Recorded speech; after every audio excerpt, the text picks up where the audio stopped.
alors Mouhamed ñu daal di wéyal ba tey ginnaaw li yëpp ba mu xewee ba gouvernement bi daal di génn addu collectif des amicales de l'université Cheikh Anta Diop bu Dakar ñoom aussi daal di nañuy annoncé benn plainte contre ki nga xam ne moo di le premier ministre di Ousmane Sonko ginnaaw ba mu yëkkatee ay kàddu foofee ca tournée bi mu doon def daal di jàpp ne que opposition bi ñoo nekk ci ginnaaw ñoom ñu ne loolu daal ab diffamation la ba tax na démb ñu daal di génnee ab communiqué. waaw man de jàpp naa ne plainte boobu sax dafay gën a firndeel ñi seen xel ñaaw wax ne que influence politique mi ngi siy naaw parce que cette plainte ne peut être que politique parce que plainte boo xam ne ni leer na la du aboutir boo posé quand même acte bi mu leer na du aboutir mais quand même nga ne dama koy posé biral ko biralaat ko mooy tu es en train de poser un acte politique dafa mel ni lii kay posé benn acte ne damay porter plainte contre le premier ministre te xam ne ne le premier ministre boo ko porter plainte am si conditions yi du lu mën a sori donc xam nga ne du mën a sori donc boo porter plainte contre le premier ministre wala nga porter plainte contre le président de la république wala demee noonu acte politique ngay poser c'est un acte politique puis war na ne que di waxal ma nangam neexuma xaar ma poser un acte politique boo xam ne nii dina am lu ma ko collé politiquer ko mun ko ko sonal donc man je pense que c'est très mal inspiré de leur part suñ toll ci combat bi nii nga ne damay porter plainte contre le premier ministre en revanche dinaa doon comprendre parce que lii yëpp bu daan am lan mooy doon nekk la première exigence des étudiants la démission du premier ministre la démission du ministre de l'enseignement supérieur la démission du ministre des finances loolu la étudiants yi doon réclamer parce que épisode yi daan am bi Mary Teuw Niane Birame mu koy fàttali démb mi ngi koy fàttali léegi nii bi Mary Teuw Niane nekk ministre de l'enseignement supérieur dafa amoon ay xeex yu am université étudiants yi mer étudiants yi di exiger la démission du ministre de l'enseignement supérieur Mary Teuw Niane Macky Sall maintenir ko fa ànd ak mu université jour boobu noonu j'étais sur place mais Mary Teuw Niane difficilement le tenir son discours am yëpp dañ ko wuwoo je me rappelle maa ngi koy fàttali comme c'était hier parce que maa ngi woon à l'université maa ngi woon foofu noonu si jamono jooju di ko couvrir donc même mbirum yi ñu doon kii ay mbirum Fallou Sène Bassirou Faye ak yu demee noonu yëpp exigence bi étudiants yi doon am moo doon nekk la démission wala limogeage de loolu mën naa comprendre mu nekk revendication étudiant mais wax nañ ko ñoom aussi. waaw mais damay porter plainte contre diw moom. loolu jàpp naa ne c'est un acte politique boo xam ne da nga koy poser et d'autant plus que université c'est vrai que du espace boo xam ne nii par essence c'est un espace politique nekkul loolu waaye xam na ne parti politique yëpp am na fay bànqaas. donc parti au pouvoir amul intérêt à ce que université di taax kon mën nañ jàpp ne étudiants yi nga xam dañoo affilié parti mën na si bokk sax ci grève mais ñooñu seen intérêt du doon université di taax parce que politiquement arrangé wu leen. mais opposition bi ñoom politiquement si ça peut être cynique ça peut être kii mais politiquement ñoom lii daf leen arrangé nan ma baal si ni ma koy waxee parce que loolu matière lay doon si ñoom la preuve bi mbir mi amee ba tey am na ñoo xam ne bi Sénégal jëlee coupe sax kenn bindul féliciter les Lions du Sénégal mais bii lay amee ba tey gis nga ñu def communiqué pour ñaawlu wala yenn parti réew mi kañ nga gis def communiqué te pourtant daf nañ communiqué ñaawlu ko c'est leur droit ah parce que opposant aussi. Il y avait pas une conférence de presse hier. FDR def nañ conférence de presse. donc loolu c'est le droit comme bi fi Pastef nekkee dans l'opposition ñu ngi jënd si ay vidéo Ousmane Sonko bu lii daan am mu naan Macky Sall la moo tax waxul dafa war a wax et tout ñu ngi koy indiwaat ay vidéo donc l'opposition a toujours profité de situation yoo xam ne nii danoo jàpp ne dafay défavorable au régime actuel mais à la différence man de maa ngi koy wax benn kenn ku bokk si nguur gi ma ne leen nguur bu am chance ngeen ma ne parce que ñaari coow ngi yu tegloo Sénégal bu tegloo woon si jamonoy Macky Sall coow lu dina gën a rëy nii coowal góor jigéen daan na gën a rëy sous Macky Sall quoi qu'on puisse dire te coowal góor jigéen sous Macky Sall mësta àgg fii nii parce que boobu ay mariage góor jigéen moo doon am ak yooyu ñu wax ko après ñu bàyyi mu sedd mais bu am transmission volontaire du VIH coow lu mel nii mus am si nguuru président Macky Sall te yi doon am si nguuru président Macky Sall moo ëpp riir yii nii étudiant bu ñàkk bakkanam ñu ngi jaale baax a baax Abdoulaye Ba mi ñàkk bakkanam ñu may wax ne que Grand Yoff la dëkk waay voilà donc di jaale njabootam bu baax di jaale dëkkandoo yi di jaale monsieur le maire de Grand Yoff dëkkandoo monsieur le maire parce que jarbaat la sax daanaka ay mbokk la si monsieur le maire Madiop di ko jaale bu baax a baax di ko ñaanal yàlla suñu borom mu yërëm ko xaare ko àjjana donc benn étudiant ñàkk na bakkanam mais daan na gën a am riir sous Macky Sall xaw ma nag lu waral loolu c'est un constat léegi li am démb man dama seet ay constat de forme ak ay constat yoo xam ne dans le fond la li am démb ci forme bi may gisee le ministre des forces armées ñu boole ko ci je me suis posé des questions dama ne le ministre de l'intérieur fu mu toog di wax koy moom mooy la sécurité publique oui. de deux ñiy agir à l'université ce sont des policiers doublement kon moom moo leen yilif même bu nekkee soit le maintien de l'ordre aussi gendarmerie ki leen yilif moom mooy ministre de l'intérieur même bu nekkee gendarmerie si ministère des forces armées lañ bokk mais maintien de l'ordre suñ koy def muy gendarmerie police ñoom ñëpp ministère de l'intérieur moo leen jiite kon ma ne bu fa ministre de l'intérieur nekkee kon lu fa ministre des forces armées def mais bi ma dégloo le ministre des forces armées si laa xam ne ndekete c'est le sage qui a parlé hier maanaam da ngay gis ne kilifa gee wax waajur bay wax maanaam te bi wax sax da ngay waxu ko directement mais day wax day mel ni ki wax au nom des hautes autorités du pays le président de le premier ministre donc woote à l'apaisement kon mën nañu jàpp ne c'est moins sax le ministre des forces armées qui a parlé mais ki nga xam ne mi ngi ci gouvernement bi am expérience bu gudd am lu mu représenté ci réew mi ñu am bët bu ñu koy xoolee mu am 5 aussi war a wax ak njaboot yëpp Sénégal yi mu mën a wax ak ñoom kilifa googu moom moo wax kon après cela comprendre que stratégie bi am na solo parce que ni Maître Bamba Cissé waxee aussi ñeneen wax il fallait que mu am koo xam ne nii moom mooy dalal xel yi kañ ak a soññ ak a sant ak gërëm les forces de défense et de sécurité parce que quoi qu'on puisse dire ñun ñu war a sant la ñu war a gërëm lañ parce que bu ñu mënee toog fii def émission si tey ba kenn mën ne wax na que yàlla suñu borom dogal nañ ko ñoom ñoo nekk def liggéey bu am solo loolu kon quoi qu'on puisse dire ñoom da leen war a sargal mais war nañ tam dalal étudiants yi si ñoom tam njaboot gi leen bokk donc il faut mu am ko taxawee taxawaay boobu noonu donc taxaw boobu le ministre des forces armées taxawee démb ma mën ko comprendre madame Yacine Fall démb dafa def benn déclaration bu millimétrée mooy maanaam démb defe naa ne elle a fait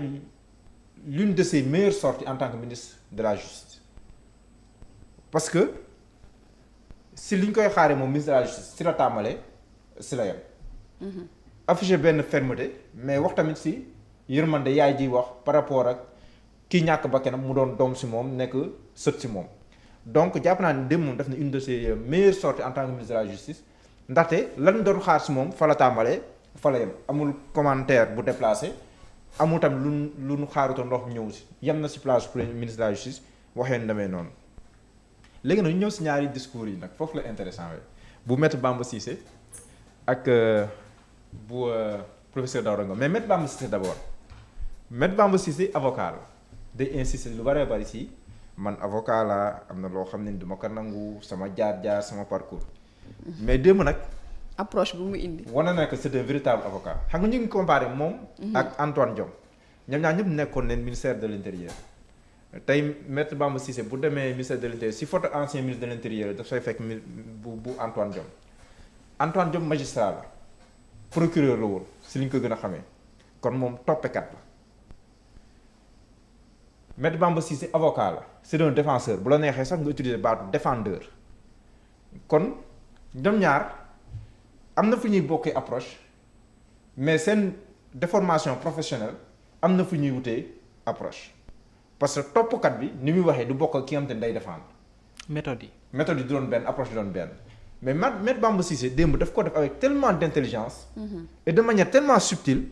qu'à un moment donné da nga yaakaar ne mi ngi taper sur les policiers. Or fu mu leen tapé benn indi na fukki éléments yu expliquer li am sans pour autant en donner l'air. et dès le début il a tout expliqué wax ne carrément lii moo tax policier yi def day feeñ si loolu. c'est la manière dont il abordait les sujets défendre quelqu'un sans en avoir l'air. Je ne dis pas que da doon défendre policier à tout prix mais il a expliqué des choses yoo xam ne nii. li tax policier yi def lii moo tax. ñun yu bëree bëri aussi après da ngay njar sa analyse même bu nekkee il y a une certaine violence. qui ne se justifie pas. parce que benn nit ñu jàpp ko ñetti policier nekk ci ginnaawam kii di dóor kii di kàjj kii di. rien ne l'explique. loolu amul lu ko mën a expliquer loolu excès de zèle la donc yooyu noonu mais booy xool globalement li ëpp solo Maître Bamba Cissé démb mi ngi naan man avocat bi démb wax na c'est vrai que c'est le ministre de l'Intérieur qui parle te foofu à la différence de l'avocat qui ne fait que défendre son client le ministre de l'Intérieur day jël ay décisions il ne défend pas il prend des décisions gérant l'équilibre entre moom devoir bi mu am son devoir de garantir la liberté constitutionnelle des citoyens mooy liberté de manifester ak demee noonu et son devoir de sauvegarder tous les biens publics et d'exiger et de veiller au respect des droits des lois de la République donc pour trouver un équilibre par rapport à cela kon am na lenn ci avocat bi lu muy jël mais am na leneen loo xam ne nii boobu premier ministre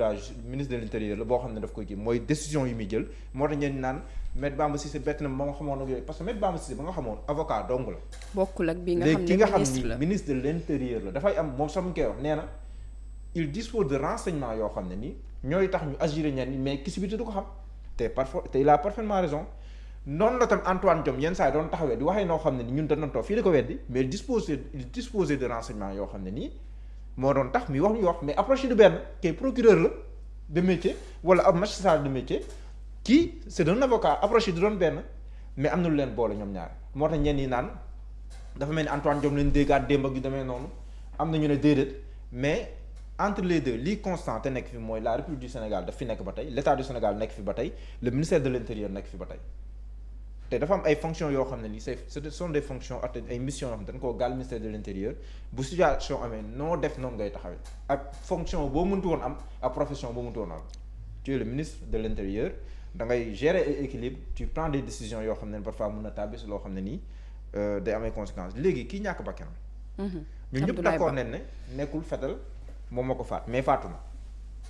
kon faatu na dafa war a leer nañ parce que benn bakkan bu rot rek dafa ëpp faatu na dafa war a leer nañ parce que kii ëllëg mënoon naa waxuma la sauver ay vie dafa doon sauver ay vie parce que fac médecine la nekkoon kon dafa waroon di sauver ay vie kon kii waroon ëllëg di sauver ay vie kooku na mun ko faatee kon imaginer ampleur u dégâts yi kon dañ ko war a leeral bu baax a baax a baax le ministre Daouda Ngom moom itamit def na leeral bu am solo si wàllum franchise universitaire yi. loolu moom je pense que c'était fondamental mu def précision ba pare le professeur Daouda Ngom si le monde universitaire ne lui est pas familier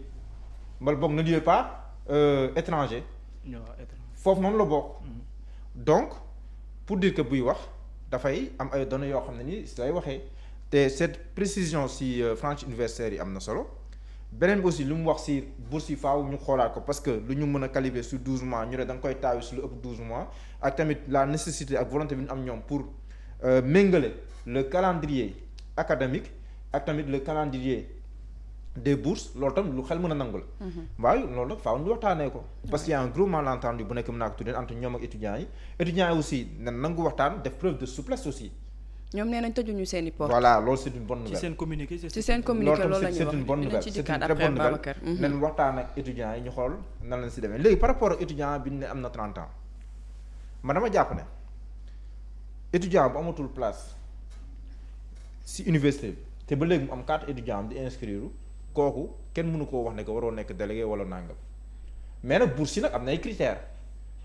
ay critères d'excellence am na sax yenn âge yoo xam boo fa tollee waratoo am bourse. loolu neen appliquer règle yi nga xam te ni moom moo laal ci wàllu waaye tant que nit ki yaa ngi nekk étudiant quel que soit âge am dès lors que tu es inscrit loolu kenn waru laa reprocher nangam ba pare nekk am 30 ans nekk ay booru master boo ko waxee ni mën na rëy mais boo xoolee techniquement ça peut être possible. c'est possible. parce que diggante licence 1 ba licence 3 ñetti at la boo si reprendre benn année yaa ngi si ñeenti at diggante master 1 ak master 2 ñaari at la boo si reprendre benn année yaa ngi si ñetti at donc 4 ans bi nga def ci premier cycle bi ak 3 ans yi nga def yaa ngi 7 ans bu nekkee ne à 21 ans et quelques wala à 22 ans nga duggee université c'est possible nga am plus de 30 ans oui. donc facilement mën nga am te fii ñu bari xaw ma nag la mooy âge limite pour ñu mën la orienter à l'université xamaguma mais ñu bari fii bu ñuy am bac ay 20 ans 21 ans jëm kaw la ñu amee bac ñu bari rare booy xool ñi di am bac 19 jëm suuf ñoom ñoo gën a suufee donc man boo ko nattee si xel techniquement lu war a mën a nekk la léegi nag bourse yi critère d'excellence ñu teg bu nekkee am nay failles ce n'est pas de la faute de l'étudiant c'est de la faute de l'administration te foofu difficilement la fa di am parce que tout est informatisé wàllum bourse difficilement lay am waxuma du am de mais foofu difficilement lay am bu nekkee nag li mu wax ñu ci statut dafa am une commission. justement xam nga dalal naa directeur bu CROUS bu Thiès. mais dafa am ay commission yoo xam ne. une fois que ñu war a def ouverture année académique bi. commission boobu moom mooy statuer pour xam. ñan ak ñan ñoo war a am bourse ak ñan ñoo war a am. une fois que ñoom ñu statuer ba noppi dañuy enregistrer loolu ñu enregistrer muy dem première année bi moom la ñuy téye. deuxième année après ñu doo ko defaat statut pour xool. notes yi ak yu demee noonu ak yooyu noonu. justement loolu précision bu am solo la léegi am na fa dem fenn tam d'accord naa loolu ku nekk université sax xam nga ko mooy benn chambre moom fukki doomu aadama ne fa ñëpp xam ne am na université du yoon wala yenn saa des personnes étrangères à l'université yu dëkk foofu te loolu du yoon parce que nekkoon nañ fa wala am nañ fay connexion nangam loolu ñëpp xam nañ ko te du yoon te arme blanche yi nga xam te ni gis nañ ko fa ñëpp xam nañ ne bu seen amicale yi waree renouveler les instances mais ay jaas ak jën léppay jën te loolu noonu du yoon parfois ay dérive daf si am lu mel nii lu nekk mën na see xew parce que arme blanche yi man gis naa say arme blanche yoo xam ne nii ay machette yoo xam ne ni dafay dem ba xaw a jël benn forme ci loolu maa la détaillé fu mu jénn musiba mën na fa am donc yu mel noonu je pense que lu mot a bàyyi xel la ñu lu mot a leeral léegi beneen bi mooy l'influence politique professeur Daouda Ngom wax na ko foofu nag man laay jamee le gouvernement ci naka le premier ministre moom moo ko njëkk wax président du parti Pastef su week-end bi la ko annoncé ci tournée bi way mu ne opposants yi nekk si ginnaaw kii xam nañ leen ak yu demee noonu moom moo ko njëkk alerté le samedi wala le dimanche. Ouais. Comment se fait-il que le gouvernement am information yooyu ministre de l'Intérieur am renseignement yooyu. di yor le lundi jéeye am université ba nit ba ñàkk sa bakkanam. ñu doo ko wax. le ministre nee na ñoom teel nañoo anticiper moo tax ñu teel a dem université bëgg a protéger le restaurant yooyu mais dafa des parce que dès lors que am ngay information mais renseignement la lay jëriñ da ngay anticiper peut-être suñu anticiper woon si loolu noonu mais li am lundi du am yéen a ngi koy def xam naa leen ba pare toog di seetaan kon bu jëyee amee yow mi ko xam ba pare agiro ba pare ñoom lañ jox le ministère de l'intérieur jox leen ministère de la justice ñoom ministre premier ministre Ousmane Sonko la tudd donc s'ils ont toutes ces données là te ñu ay opposants ñoo nekk signal te li ay bakkan doomu aadama mun see rot yow nga xam loolu ngay toog di seetaan léegi nag mon responsabilité bi du ma ko jam si opposants yi ñu jàpp na ñoom ñoo si nekk mais ñoom ñi ne woon am nañ information ba artu mais anticipation bi dafa des pour ma anticipation waroon na dépasser rek teel a yeewu dem si restaurant baax na am mais waroon dépasser foofu. waroon nañoo jël yeneen mesures avant lii di am. balaa lii nii di am. léegi beneen bi enquête bi mën na dem ba sës parce que kii loxo bi dagg kooku bu nekkee ne identifié na ko te gëm naa ne identifié nañ ko ba pare bu nga identifié wu ndam lu yomb identifié la parce que nii loxo bi mel c'est vrai que par responsabilité mën nañu wone loolu day heurter mais loolu hôpitaux yi ko fi mën a jël en charge bariwul hôpital bu mu dem information yi dinañ ko remonter ba mu des autorités yi kon de cette personne là on peut remonter toute la chaîne après que toutes les responsabilités soient situées ba ku si laale rek parce que yu mel nii ay fait la ay transaction la ak yeneen ak yeneen ay appel téléphonique la ak yu demee noonu yëpp donc état bi am na suffisamment de moyens pour mën a lii wër mbir mi yëpp ñu mën koo leeral bu mu mel comme ñun daan wax dañu annoncé ay enquête parce que yàgg nañ foo annoncé ay enquête te du am suite. te du am suite ñoom yàgg nañ ko fay def comme li Bira wax rek on a besoin des preuves. opposants yi ñuy wax ne ñoo yónnee xaalis ak yooyu. les preuves xanaa moru ñoo mën a maanaam tegal sur la table réellement ñan la. waaw moom la Bira wax sànq nee na les preuves on a besoin des preuves. Justement, il ne parce que suffit dafa pas yomb seulement de dire que y a des opposants qui sont derrière mais de justifier ça. Tu disposes du renseignement mais le renseignement ça sert à quelque chose. Le renseignement ça ne sert pas à faire du médecin après la mort comme loolu du renseignement médecin après la mort la renseignement que ça permet d'anticiper toutes les choses on a anticipé mais on n'a pas assez anticipé parce que si on a anticipé et on a sauvé un restaurant mais on n'a pas réussi à sauver une vie on n'a pas réussi à sauver une vie et malheureusement c'est ce qui est quel que soit par ailleurs kii ko faat ni ñu ko faatee les circonstances ak demee noonu mais si on a sauvé un restaurant on n'a pas pu sauver une vie te loolu man dama jàpp ne c'est une faille majeure te le premier ministre moom moo ko wax ñëpp ko dégg mu wax ko ci week-end bi le lundi lii am loolu je pense que c'est une faille majeure on a mal anticipé on n'a pas bien anticipé ba lii xew man fu man sax loolu daf leen di gën a kii ñoom donc ils ont l'obligation mën a leeral mbir mi ba mu leer nañ parce que bii président li fi xewoon Yoff xaw ma président bi mu wàccee ci aéroport bi waxoon nañ ko du bàyyi mu jàll fan la loolu mujj xamaguñ la suite yàgg leen fi annoncé ay mbir enquête ak yooyu noonu dette cachée bi ak yooyu fan la mujj xamuñu mbirum li fi xewoon fan la mujj xamuñu est-ce que taamal na sax donc ñoom yàgg nañ annoncé ay enquête ak yooyu man madame Yacine Fall je la connais personnellement man xam naa ne jigéen bu